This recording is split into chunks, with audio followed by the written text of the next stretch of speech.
کتنی آسانی کے ساتھ انسان یہ 4 لفظ پڑھ لیتا ہے، بسم اللہ الرحمن الرحیم، لیکن کیا آپ اس کے راز کو جانتے ہو، یا آپ بھی عام لوگوں کی طرح زبانی اس کو پڑھ لیتے ہو؟ دیکھو، زبانی پڑھ لینے سے بھی برکت ہوتی ہے، لیکن راز کو جان لینے سے 100% انسان کے کام آسان ہو جاتے ہیں۔ ہمارا قرآن حکیم ایک زندہ کتاب ہے۔ زندہ کتاب سے مراد یہ ہے کہ جب آپ اس کے کسی بھی حرف کو پڑھتے ہو نا، اس کے اثرات آپ کی زندگی پہ آتے ہیں۔ جب اس کے اثرات آپ کی زندگی میں آتے ہیں تو وہ ریئل لائف میں اس طرح کی چیزیں جو ہے نا ہونا شروع ہو جاتی ہیں، اس کے اثرات آتے ہیں۔ جیسے کوئی جادو ٹونا ہوتا ہے نا، تو جادو ٹونے کی توڑ کے لیے جب آپ قرآن حکیم کی کوئی آیت پڑھتے ہیں تو اس کے اثرات آپ کی ظاہری زندگی میں آتے ہیں۔ اس زندہ کتاب کی شروعات بھی بسم اللہ الرحمن الرحیم سے، اس کو بھی ہم بڑا آرڈینری لے لیتے ہیں۔ یہ دونوں چیزیں آج ہم ڈسکس کریں گے۔ بہت سے لوگ ہیں نا اس دنیا میں جو مشکلات میں گرے ہوئے ہیں، جو پریشان ہیں، جن کی مصیبتیں حل نہیں ہو رہی، جن کی تقدیر الجھ چکی ہے، وہ بسم اللہ بھی پڑھتے ہیں، اس کا ذکر بھی کرتے ہیں، شروع بھی اپنے کام بسم اللہ کر کے کرتے ہیں، لیکن ان کے کام میں اس طریقے سے برکت نہیں آ رہی، ان کے کام آسان نہیں ہو رہے۔ اس کی وجہ ہے کہ ہم لوگوں نے ہر چیز کو بہت ہی آسان سمجھ لیا ہوا ہے۔ بسم اللہ ایک زندہ اور جاندار جو ہے نا وہ لفظ ہے۔ یہ لفظ نہیں، یہ بہت گہرا راز ہے جس کو جاننا ہے۔ آج کی ویڈیو میں ہم اس کو جاننے کی، اس کو ڈسکرائب کرنے کی کوشش کریں گے، اور مجھے امید ہے کہ جب آپ اس چیز کو سنیں گے تو بسم اللہ الرحمن الرحیم کے بارے میں آپ نے اپنے مائنڈ میں جو کنسپٹ بنایا ہوگا نا، اللہ کے فضل و کرم سے یہ چینج ہو جائے گا۔ آپ کو پتا چلے گا کہ یہ کتنی گہری حقیقت اور کتنا بڑا راز ہے۔ شروع کرتے ہیں۔ بسم اللہ الرحمن الرحیم میں نا 4 حروف ہیں۔ سب سے اینڈ پہ کیا آتا ہے؟ الرحیم، اس سے کیا مراد ہے؟ رحم کرنے والا۔ اس سے پہلے کیا آتا ہے؟ الرحمن، اس سے کیا مراد ہے؟ مہربان۔ اس سے پہلے کیا آتا ہے؟ اسم اللہ، اس سے کیا مراد ہے؟ یہ اس کا ذاتی نام۔ اس سے پہلے کیا آتا ہے؟ بے۔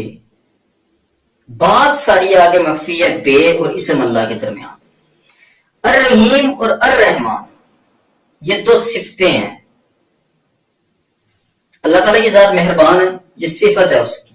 اللہ تعالیٰ کی ذات رحم کرتی ہے، یہ صفت ہے اس کی۔ لیکن مہربانی کے لیے، رحم کے لیے، تاکہ آپ کے کام سمجھ سکے، آپ کی تقدیر جو الجھ چکی ہے سیدھی ہو سکے، اس کے لیے آپ کو مہربانی چاہیے، اس کے لیے آپ کو رحم چاہیے۔ اور مہربانی اور رحم کے لیے آپ کو اپنے اسم اللہ کی جانب آنا ہے۔ اسم اللہ اور بے کا کیا راز ہے؟ بے، سلطان فقر فرماتے ہیں بے بسم اللہ اسم اللہ دا اے بھی گہنا پاراؤ۔ یہ بے ایک راز ہے۔ تھوڑا سا اس چیز پہ غور کرو، کیا ترجمہ ہے شروع؟ کب شروع ہوا تھا معاملہ کب شروع ہوا تھا؟ بے کو سمجھنے کے لیے اس چیز کو پہلے سمجھو کہ معاملہ کب شروع ہوا تھا۔ اسم اللہ، بے اسم اللہ، شروع کب ہوا؟ بے سے مراد ہے کہ جب یہ کائنات ہی ایگزسٹ نہیں کرتی تھی، کوئی دنیا کی شے موجود نہیں تھی، نہ اللہ تعالیٰ کی ذات کا عرش، نہ اللہ تعالیٰ کی ذات کے آسمان، نہ اللہ تعالیٰ کی ذات کے فرشتے، نہ اللہ تعالیٰ کی ذات کی کوئی مخلوق موجود تھی، ماں سوائے اس کے نور مطلق کی کوئی شے ایگزسٹ نہیں کرتی تھی۔ ٹائم اور سپیس بھی ایگزسٹ نہیں کرتا تھا، کوئی مادہ موجود نہیں تھا۔ وہ ایک تنہائی کا، ایک گوشہ نشینی کا وقت تھا جب اللہ تعالیٰ کی ذات کے علاوہ کوئی شے موجود نہیں تھی۔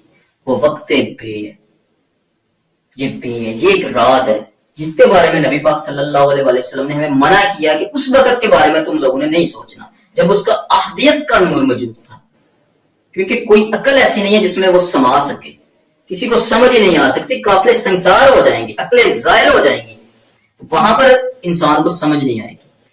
وہاں سے معاملہ شروع ہوا۔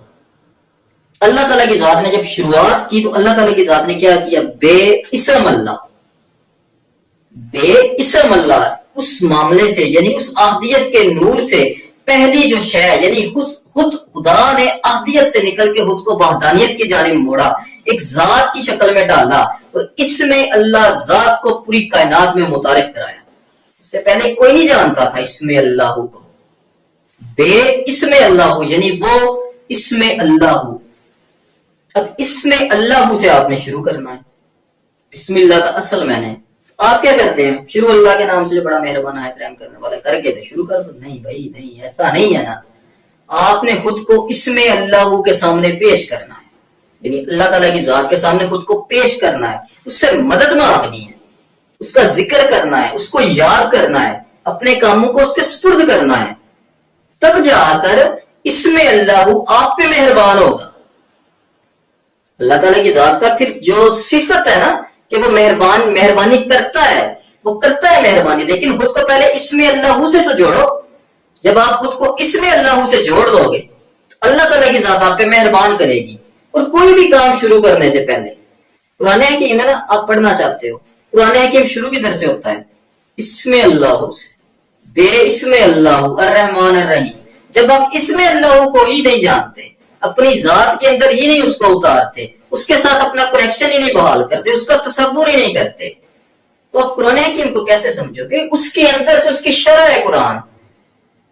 اسم اللہ کے ساتھ جب آپ کا کنیکشن بحال ہو جائے گا، آپ کا رابطہ بحال ہو جائے گا، تو پھر وہ مہربان ہے، وہ آپ پہ مہربانی کرے گا اور وہ رحم بھی کرے گا آپ پہ۔ جب وہ رحم کرے گا آپ پہ تو اگر آپ قرآن حکیم کو شروع کرنا چاہتے ہو تو شروع کر لو، لیکن شروع اسم اللہ سے کرنا ہے۔ کوئی بھی دنیا کا کام شروع کرنے سے پہلے، سٹارٹ لینے سے پہلے اسم اللہ سے پوچھو، اس کے سامنے پیش ہو جاؤ، اس کے سامنے پیش ہو کے اس سے مدد طلب کر کے، اس کی رضا کو اپنی رضا میں شامل کر کے پھر کوئی بھی کام شروع کر دو، تو پھر اسم اللہ آپ پہ مہربان ہے، پھر وہ رحم کرے گا، آپ کے کام بھی آسان ہو جائیں گے، آپ کی تقدیر، آپ کے کام، آپ کا رزق، ہر شے میں برکت آئے گی۔ لیکن شروع کدھر سے کرنا ہے؟ اسم اللہ سے۔ اسم اللہ کو شروع کرنے کے لیے آپ نے خود کو اللہ تعالیٰ کی ذات کے سامنے پیش کر دینا ہے۔ اب یہ اسم اللہ ہوئی وہ ذات ہے، اسم اللہ ہوئی وہ اسم ہے جو انسان کی ذات کے اندر بھی پنہا ہے۔ انسان کی ذات کے اندر بھی یہی وہ اسم ہے جو اللہ تعالیٰ کی ذات فرماتی ہے نا کہ میں دلوں میں رہتا ہوں۔ یہ اسم اللہ ذات کا جلوہ ہے جو انسان کی ذات کے اندر انسان کو نظر آتا ہے۔ اس سفر میں جب آپ نکلو گے نا تو اسم اللہ آپ کی ذات کے اندر بھی آپ کو نظر آئے گا، تو آپ کی ذات کے اندر بھی برکت اسم اللہ ہی سے آئے گی۔ ہر کام شروع کرنے سے پہلے آپ نے خود کو خدا کے سامنے پیش کرنا ہے۔